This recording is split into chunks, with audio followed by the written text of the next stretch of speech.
This is Dia and Sia. They are twins. Dia and Sia both love food, spending time with their friends and shopping.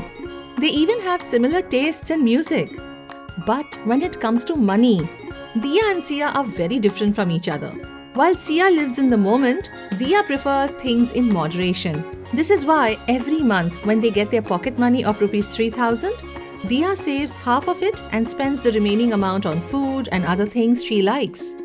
However, for Sia, everything is now. So she first spends her pocket money on getting all the fun things, and anything left after spending is saved, which doesn't happen often. This happens month after month. One day, walking back from school, they see an advertisement about their favorite band's concert coming to the city. Tickets for Rs 5,000, it says. Dia, who's been saving regularly all this while, is pretty excited. She knows she's got enough money saved. Way to go, Dia!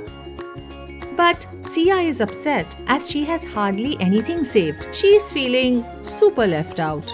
Hey Sia, saving is a habit of putting aside tiny amounts regularly so that one day all those tiny amounts can add up into a large amount so that you can do even bigger and cooler things with it.